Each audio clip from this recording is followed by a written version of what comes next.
To fa an bar baya da ƙura. Mazauna ƙasar Libya sun fara bore game da korar baƙaƙen fata da ake ana musu kamu da rashin mutunci. Ku kasance da mu domin dai jin cikakken abin da yake faruwa. Amma idan wannan shine farkon ziyartar ka wannan channel ta mai albarka, ka tsaya ka danna mana subscribing da alamar like. Mun gode. Labari mai daɗi game da wannan al'amuran da yake faruwa na kame da ake a cikin wannan gari na Tripoli da kuma sauran garuruwa.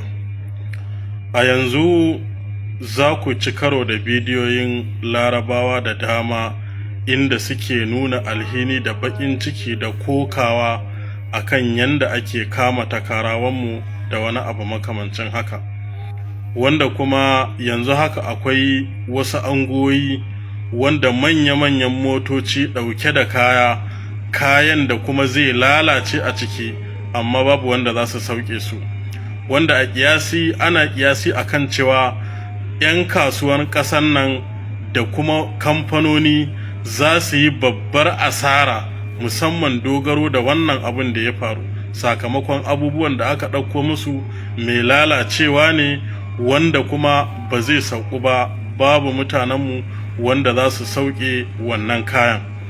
Sannan daga bisani wasu ɓangarori musamman talakawansu sun nemi cewa ma a kwashe mutanen gaba ɗaya, wanda har suka yi ikirari akan cewa in dai ba a kwashe mutane ba za su fara dukan mutane in suka gansu da wani abu da makamancin haka. Sannan yanzu mutane da dama sun fito sun fara tofa albarkacin bakinsu akan cewa wannan abun da ake yi bai kamata ba, 'yan ƙasan bai dace ba, saboda haka aiki ne kowa zai iya zuwa ya ce yana neman aiki ya yi aiki ba tare da wani abu ba, dogaro da cewa akwai wani shi ma babba daga cikinsu ya fito ya ɗan magantu ya yi magana akan cewa wannan matsala da take faruwa matsala ne wanda duk duniya ta riga da ta sani, duniya ne take, kuma har ƙwara su ma akan wasu ƙasashe da wani abu da makamancin haka. Sannan daga bisani kusan akwai gidajen haya wanda ake magana akan cewa gidajen haya za su tashi da wani abu da makamancin haka.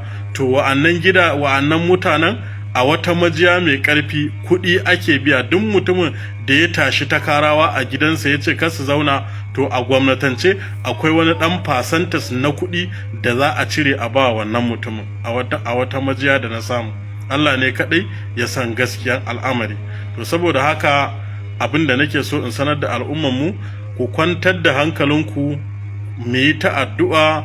Wannan abin ana yi ba a yi ba, na wannan karin ne ya yi yawa, amma ana yi duk shekara 3 shekara 2 suna irin wannan, sai an yi ɗin daga baya sai a zo kuma a zauna a teburin sulhu, sannan sai a sulhunta, magana ta riga da ta ƙare shikenan.